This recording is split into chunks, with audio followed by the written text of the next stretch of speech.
What's up? How's it going? It's Nick here, taking another crack at Vintage Cube Draft here on Magic Online. Pack 1, pick 1. It's nice to start off with Gristlebrand if you're going to do degenerate things. I think that's a really nice place to jump off of. Apart from that, there's Glen Elendra Archmage. There's Athalia, if I wanted to go mono-white.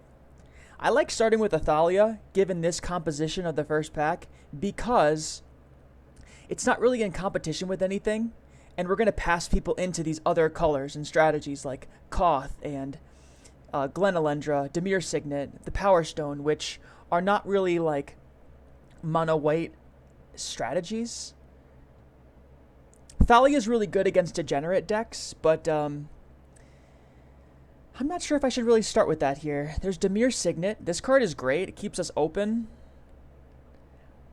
I could see taking Dimir Signet, but I could also see taking something like Gristlebrand and trying to build Reanimator. You know what? I'm picking Thalia. Pack 1, pick 1. Okay. Now that that's out of the way, there's a Tundra. I like Tundra a lot. Blue-white is a good color combination. Not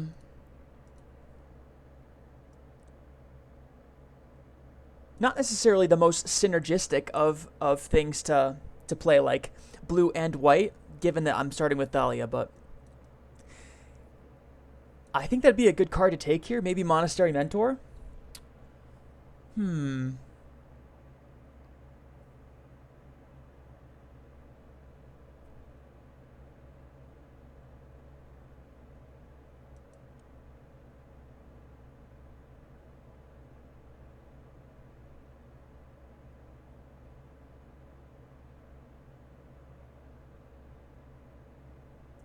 You know what? I'm going to take the Mentor.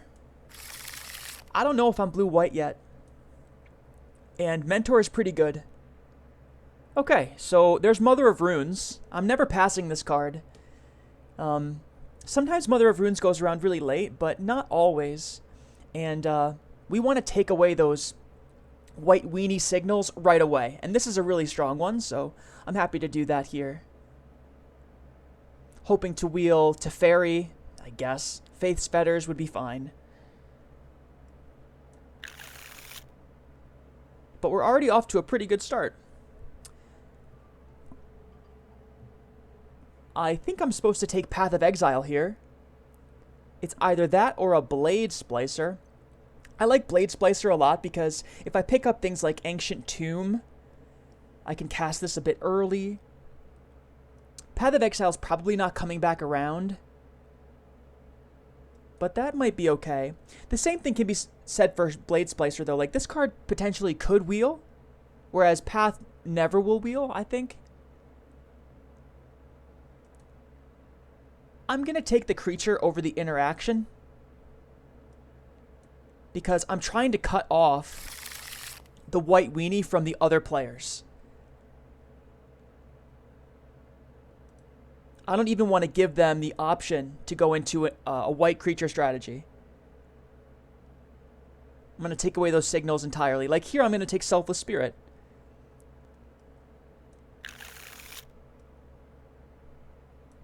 That seems fine to me. Now here, like, I haven't been really impressed with Gideon.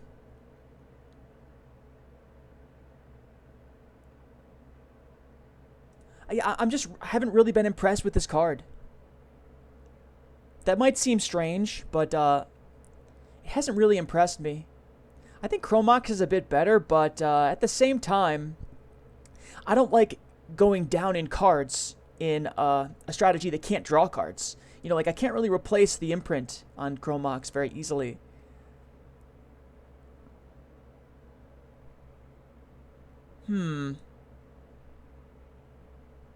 I'm taking Lyra Dawnbringer. Not sure if that's correct at all, but we're going to see. Here I think I'm supposed to take Savannah. That or Concealed Courtyard. But balance is good. I mean, the problem with balance is it's tough to take advantage of balance because Um, I want to be able to play out my cards. Like balance is busted, but it's conditional. Like it's not always that great. I could just take Hallowed Spirit Keeper and insist upon being mono white. Yeah, that seems fine. I'm passing a Savannah, which is really strange, but that's okay. All right, Armageddon. Yeah, I'm in for Armageddon. That seems great.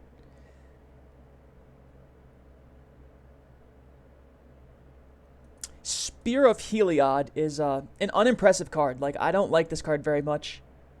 I don't think I would play this even if I had to. I think I'm more likely to play something like Dark Confidant or Chart a Course. But given that I passed a Tundra, I might not really have blue open. Let's take the Dark Confidant because you just never know. Ooh, Arid Mesa. Don't mind if I do. That or Archangel Avacyn. That's difficult. That's kind of difficult. 5-drops are like a dime a dozen, but Avacyn's kind of a good one. So I'm just going to pick that up. I'm not too concerned about coming up with mana fixing here. Like, Sacred Foundry is probably where I draw the line, though. It's better than Faith's Fetters, I think. The potential to play, like, burn spells in my red-white deck seems good.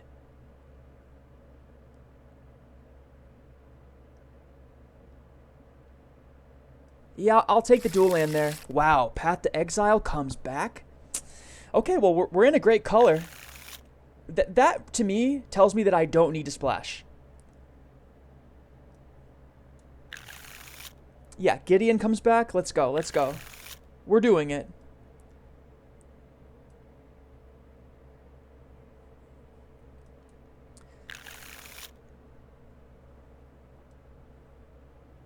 Okay.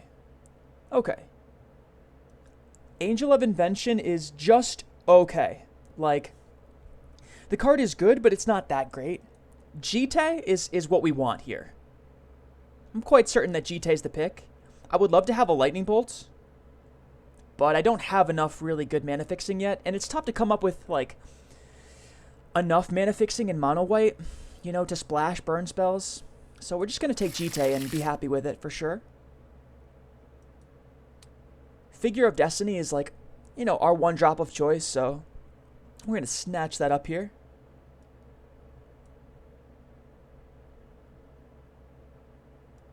This deck looks great. So what's on my wish list? I think I would like an Ancient Tomb. That would definitely be on there.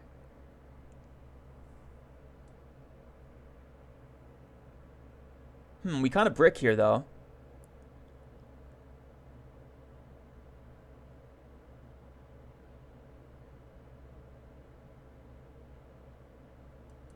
Elspeth Conquers Death, I think, is a pretty good card. From what I understand, it's kind of decent. But we did kind of brick. Maybe I'm supposed to take Scrubland? I think that Elspeth comes back a lot of the time. I just don't know if I'd even want to play Dark Confidant anyway. Although the card's pretty good here. I don't know.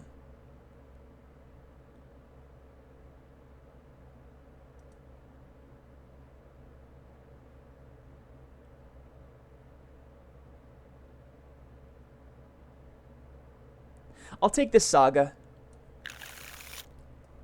I'll take the Saga there. Okay, Thraben Inspector's kind of nice. Just gives us one more thing to do, like, on the first turn of the game. That being said, Metamorph is also pretty nice. This card's not going to come back, but Thraben Inspector probably will. There's also a Gitaxian Probe. Could play that card.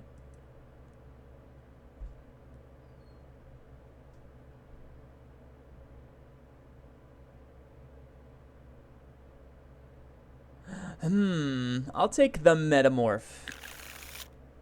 I rate that card just a little bit higher. Maybe I should have taken Scrubland. There's a Godless Shrine. Wow, maybe I could have splashed that Dark Confidant. There's a chance there, but Giver of Runes is fine. It gives us like a second mother.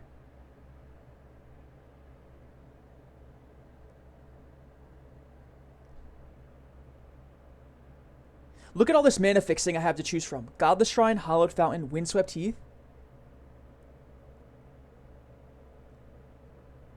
It's awkward because I have a really strong inclination that all the white creatures I pass are coming back.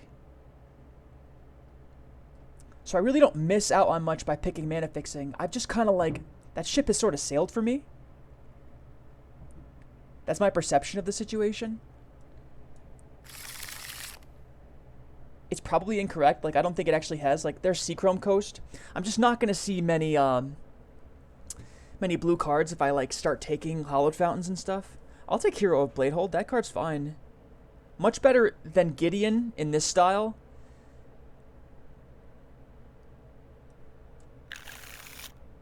Okay, Kithion. Awesome. This card's great. I really hope that Thraben Inspector comes back now.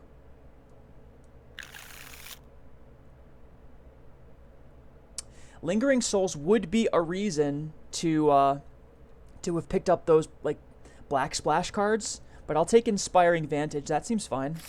Now I can theoretically play this Lightning Bolt, which comes back. That's so wild to me. I can't believe that came back.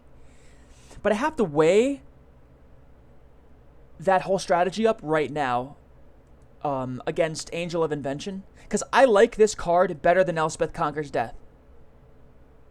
So do I want to take Lightning Bolt? Yeah, I think I do. Over the Angel of Invention? Yeah, probably. Yeah, I do.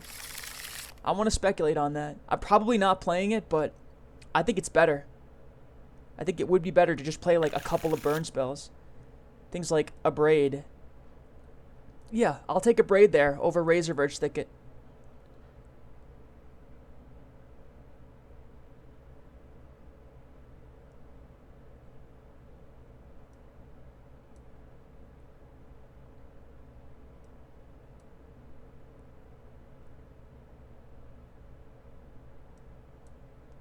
Pack one, pick one Thalia.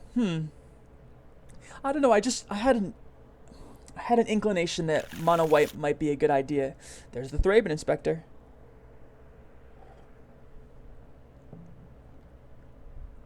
I would like to take like Swords to Plowshares here.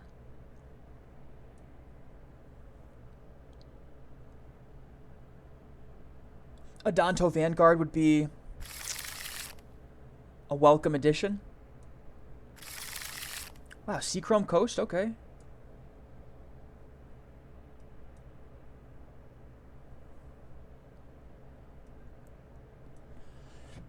Excuse me.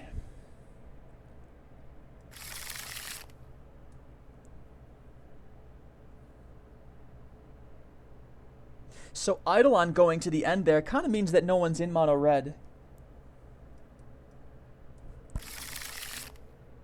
Okay, well, we opened the most broken card in the cube in Sol Ring. This card is absolutely unbelievable. Like, this card, I don't think it's ever been legal in constructed play. I mean, when it was, I'm sure it just wasn't fair, right? Sol Ring is the best card in the cube. I mean, behind Lotus. Maybe it's better than Lotus. It could very well be, but, you know, there's like a power 11, and this is number 1. Definitely going to snatch up Sol Ring here. Not much to think about, but certainly a moment to revel in, because you don't get to draft with Sol Ring very often. And my chances of winning a trophy here just went up like, I don't know, 20%? I don't know, maybe less than that. But maybe like 15%. Because this card is just that strong. I mean, turn 2 Hero of Bladehold, and it plays well with Armageddon, and, you know, it's going to make casting these 5-drops, like, easy. It's one of the only ways to ramp in my colors. Like, I could go on and on about why this is amazing, but thank God we got it. That's awesome. Lucky me, I guess.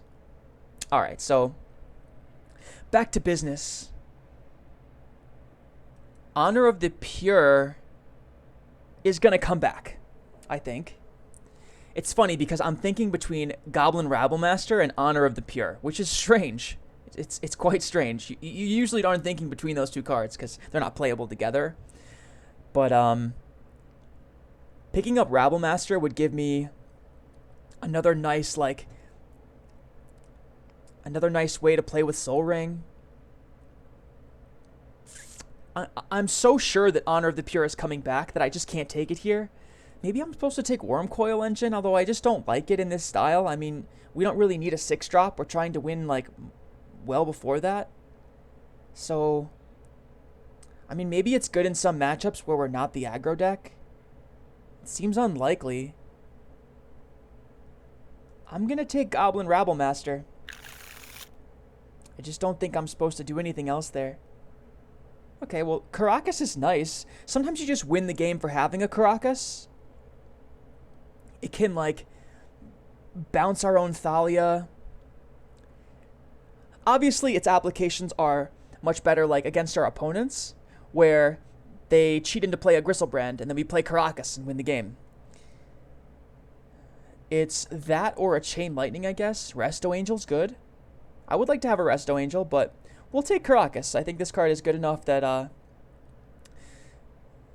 we can take it this early. It's definitely going to get snatched up if we don't. So, it seems fine. Ooh, Fractured Identity. Oh my god. I guess this was a reason, if I had thought about it, you know, like, if I had really, like, known Vintage Cube, like, the back of my hand, I would have known, like, oh, you just take the blue-white lands because you might see a Fractured Identity. You're never supposed to pass this card. It's so sensationally strong that, like, you do anything you can to play this card. Unfortunately, I only have a Seachrome Coast, and that's only my own fault. I should have taken the blue-white lands. Should have taken the Tundra, stuff like that. Like, I just don't think I can squeeze this in. I would have to play a bunch of islands, and I don't have any reason to, other than this. It's like a tragedy that I have to pass this card, but I'll take the Banishing Light. I guess, like, maybe I'm just going to take the Fractured Identity. You know what? I'm going to try. I'm going to try. Luis Scott Vargas says that you just never pass this card, and I believe him. I believe him. I'll play a couple islands and a Seachrome Coast just to try, you know? That might be awful, but I'm going to do it here. Tithe Taker or Elspeth? Probably Elspeth, because I have a Soul Ring. I don't have many 4-drops. Maybe Tithe Taker comes back. I think it will. I think this will come back, and that's the gamble I'm going to take there. Swords to Plowshares, there it is. Got to take it here. Passing an Orzhov Signet, that's no big deal.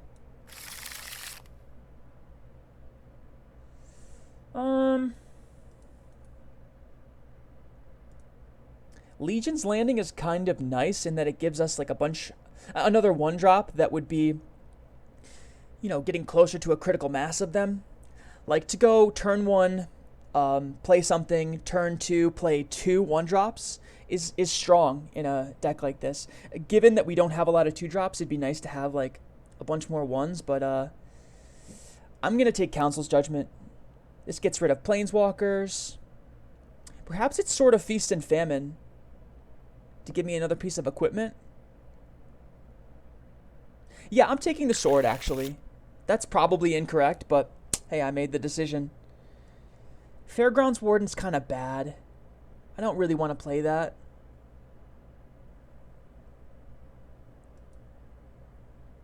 I guess I'll take Wear Tear. There's a chance that I transition into like a red-white style deck after game 1 if I need a Braid and more artifact removal. There's a better chance of that than needing the Fairgrounds Warden there. Ooh, Adanto Vanguard. I'm so glad that this came back. This is one of the best 2-drops in the cube for my deck. And Honor of the Pure comes back. There it is. Like, you just know that this card's coming back, so.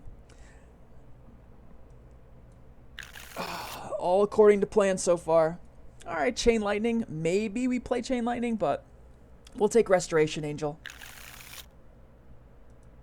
Definitely not a Sulfuric Vortex deck. Probably not a Sun Titan deck, but who knows. Yes, another 2-drop. Awesome, awesome, awesome. Well, we're not going to play Fractured Identity, but it's okay. We just missed out on a Banishing Light. Like, could be much worse. What does Yorion do? I hate to have to read this. 5 seconds. I'll take Brightling.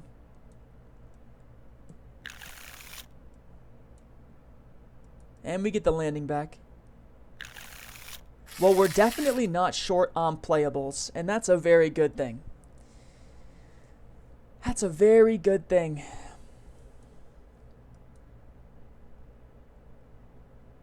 Sword of Feast and Famine's probably more of a sideboard card. We'll take out the Fractured Identity. And we'll put the Caracas up there just for the time being. Okay, so we have a Soul Ring. That's so nice. Like, that's really nice. Turn 2 Elspeth. Bonkers Armageddons. Like, I'm in for that.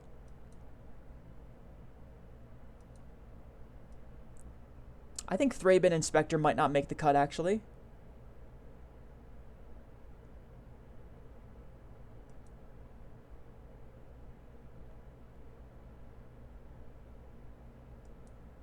This looks pretty good. This plus 16 planes.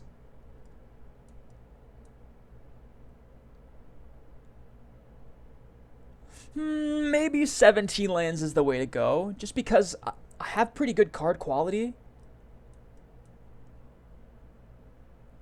My curve isn't that low. Like I am playing 2 5s. Maybe the correct way to play would be to cut a 5-drop and just play 17 lands.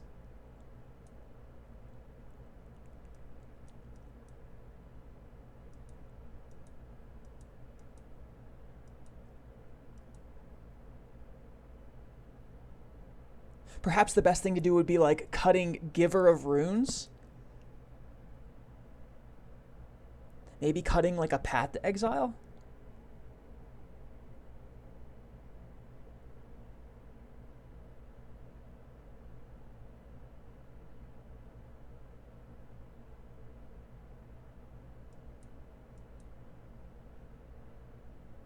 Phyrexian Metamorph isn't all that great. I guess I can copy my own creatures.